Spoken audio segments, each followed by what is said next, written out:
Que vous soyez employé, employeur, que vous êtes tous concernés par les maladies psychologiques au travail. Vous l'aurez compris en un mot, la santé mentale, même si la santé physique prime, parce qu'il faut être en bonne santé pour aller au boulot, il faut être en bonne santé pour aller au travail.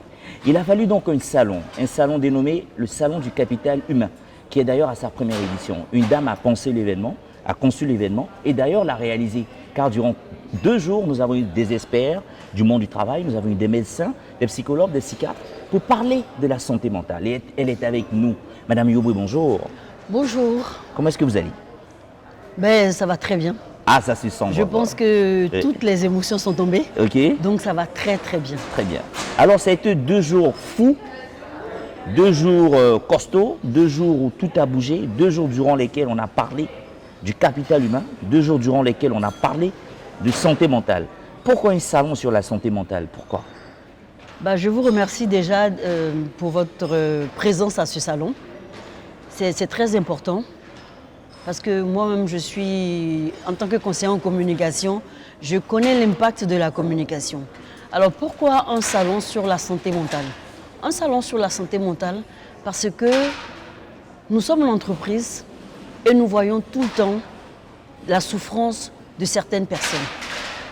Nous avons des collègues qui parfois sont malades, mais malades pour des questions psychologiques. Ok.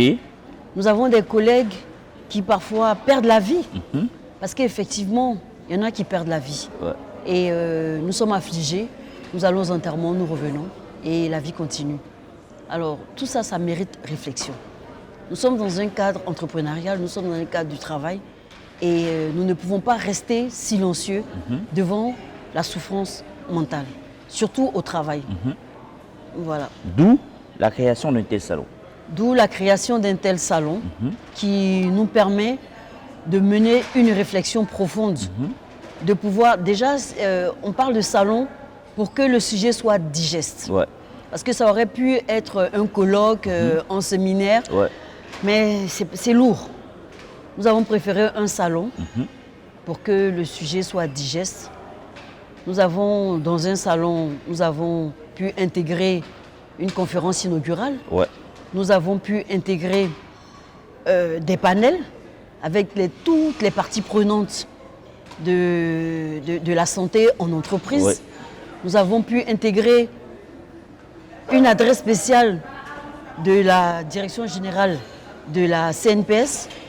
Nous avons pu intégrer une table ronde des partenaires internationaux. Je pense à l'OMS, à l'Organisation mondiale du PNUD, voilà. à l'OIT. Malheureusement, l'OIT n'a pas pu être très bien.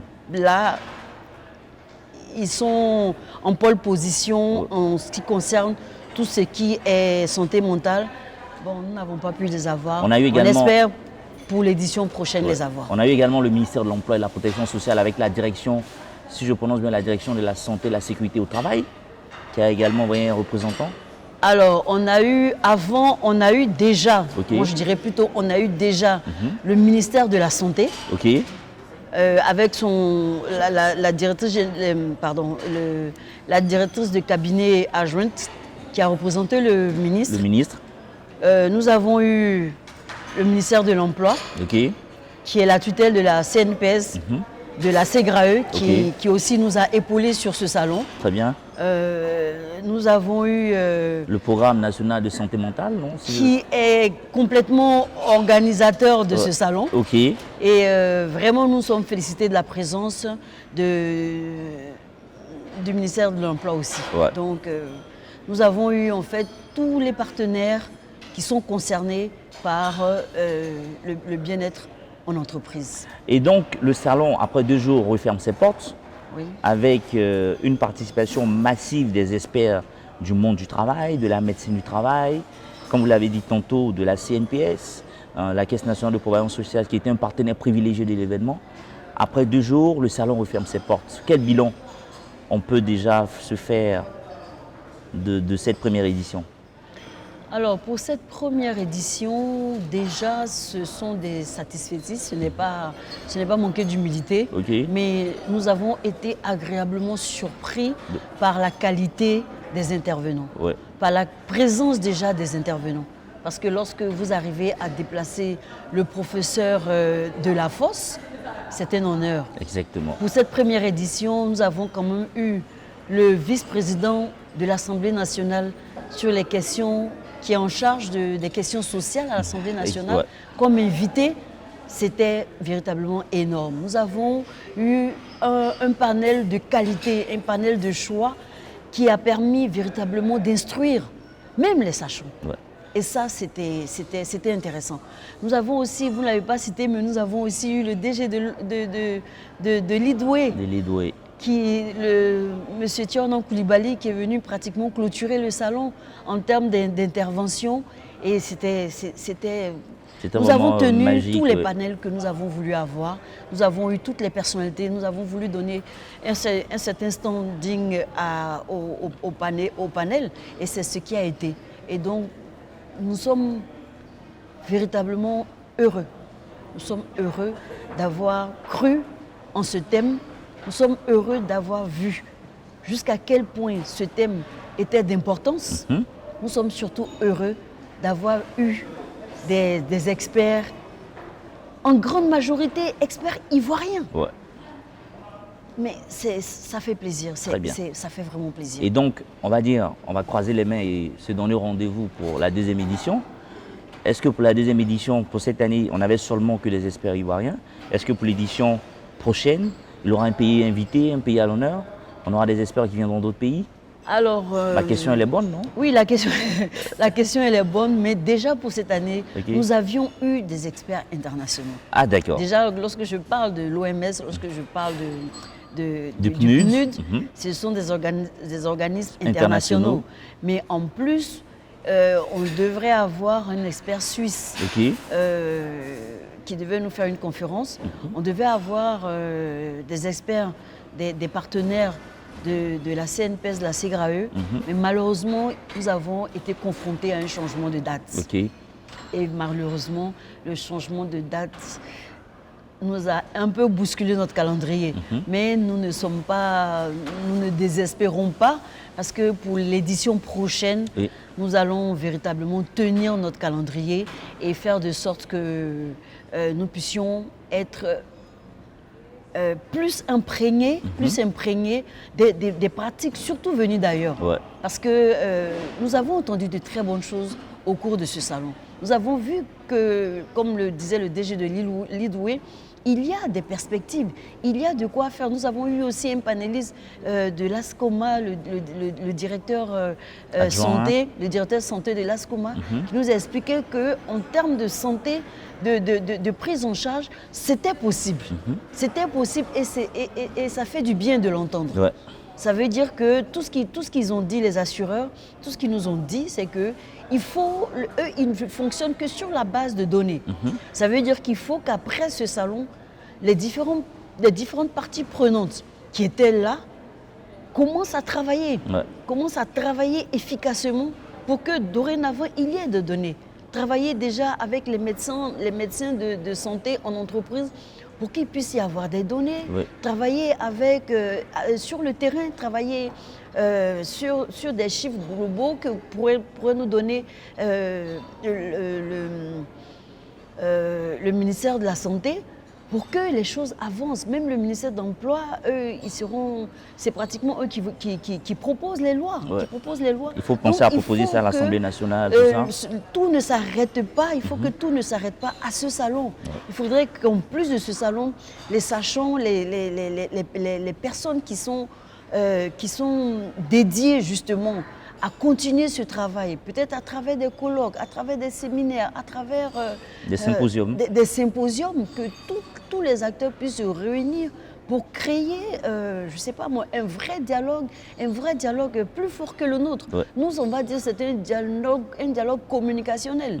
Nous, essentiellement, ce fut un dialogue communicationnel.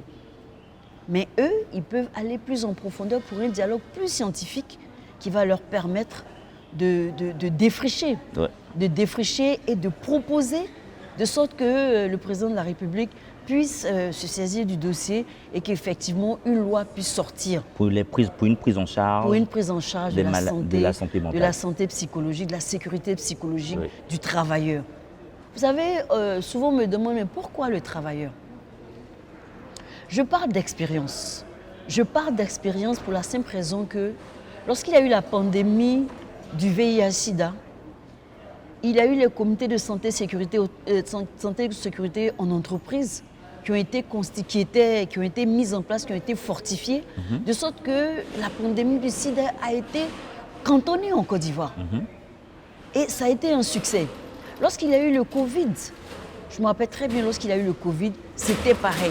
Les mesures barrières, tout de suite que les entreprises ont mises en place, toutes les mesures ont permis de cantonner le coronavirus en Côte d'Ivoire. Et je me suis dit, mais pourquoi il ne faut pas encore passer par ce circuit? Parce que tout le monde sait que le travailleur, c'est la force vive. Exactement, et c'est de la population active et c'est la population qui a le pouvoir d'achat. Dès lors que c'est la population qui gère la famille et autres, il vaut mieux protéger cette population-là, la rendre dynamique, la rendre efficace, lui permet de travailler dans un environnement sain pour que justement le socle de la famille soit soutenu, pour que d'abord en entreprise, déjà tout soit comme il faut, mais surtout que le développement s'en ressente. Et c'est tout ce que vous avez dit, c'est un bilan de cette première édition. C'est exactement le bilan de cette première édition. Et donc, rendez-vous est pris pour la deuxième édition? Oui, après notre plaidoyer, parce que justement on n'en a pas parlé, mais justement je veux revenir à notre plaidoyer. Donc je disais tantôt que le deuxième objectif de ce salon, le premier c'était de rassembler tous les experts, toutes les parties prenantes de la santé, sécurité au travail. Mais le deuxième objectif que nous visions, c'était un plaidoyer. Et pour cela, il était important pour nous de réunir les entreprises.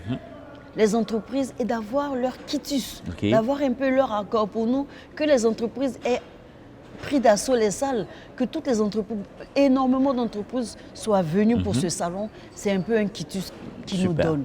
Et c'est une façon de montrer un peu à nos autorités qu'il y a un besoin. Donc ce besoin-là, nous allons faire notre compte rendu, que nous allons remettre une copie au ministère de la Santé, une copie au ministère de l'Emploi, et nous allons les encourager, leur souhaiter bon vent avec le projet pour qu'ils en fassent ce qu'il y a à faire pour que, véritablement, dorénavant, en termes de santé mentale, nous ne laissions plus personne faible, seul. Bien dit. Merci. Et c'est sur ces mots qu'on va refermer cette entrevue, et qui est une entrevue en même temps jumelée d'une adresse et d'un plaidoyer. Un plaidoyer qui s'est matérialisé à travers un événement dénommé le Salon du Capital Humain, première édition dont le thème était santé et sécurité psychologique au travail, avec une palette de conférences, d'analyses, d'experts qui nous ont édifiés sur l'importance d'avoir une bonne santé mentale en entreprise, car l'entreprise est le cœur d'une nation forte. Madame Yoboué, merci. C'est moi, je vous remercie. Merci. Merci de nous avoir suivis. Rendez-vous toujours sur la page Facebook du salon.